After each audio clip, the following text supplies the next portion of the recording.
আমার নাম তপন ভট্টাচার্য, বাড়ি এডিনগর।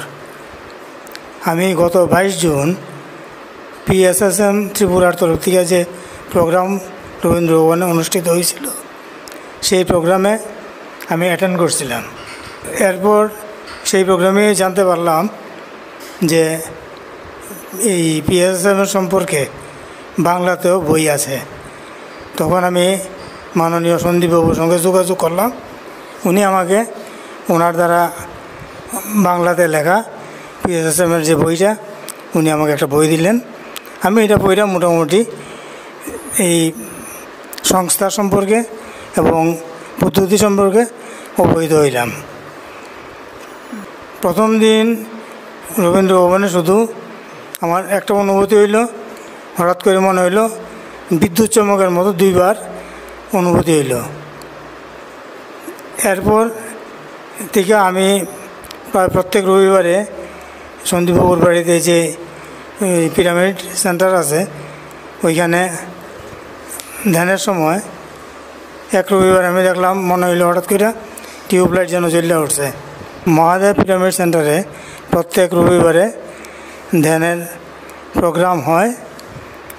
এই কথাটা জানার পর থেকে আমি এখন পর্যন্ত প্রত্যেক রবিবারই মোটামুটি আসার চেষ্টা করতে আছি। তা এক রবিবারে আমার অনুভূতি হইল যেন হঠাৎ করে ধ্যানের মধ্যে হঠাৎ করে মনে হইল অনেকগুলি টিউবলাইট জ্বলে উঠছে।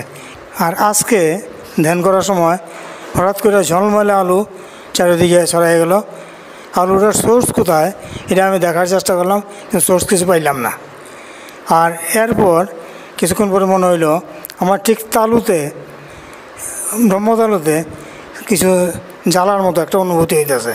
এখানে এসে যখন জানতে পারলাম ধ্যানের মধ্যে উন্নত মাস্টাররা এস্ট্রালুয়ার থেকে এসে আমাদের ব্রহ্মতালুতে হিলিং করেন, তখন আমার মনে হলো আমার তালুতে যে একটা জ্বালা জ্বালা ভাব হচ্ছিল সেটা এর সঙ্গে সম্পর্কিত। রবীন্দ্র ভবনের প্রোগ্রামের দিন থেকে শুরু করে এখন পর্যন্ত, আজ পর্যন্ত আমি সম্পূর্ণ নিরামিষ খাইতেছি। এবং এইখানের সিস্টেম অনুযায়ী নিরামিষ খাওয়ার জন্য বলা হইতেছে। তো সবার কাছে এটাই অনুরোধ থাকবো যে সবাই যেন কোনো পদ্ধতিতে যাইতে হইলে পরে পদ্ধতি তো ফলো করতে হয়, সুতরাং এটাও ফলো করলে ভালো হইব এমন আমার মনে হয়। এইখানে সম্পূর্ণ বিনামূল্যে এই ধ্যান শেখানো হয় এবং তাই সবাইকে অনুরোধ করব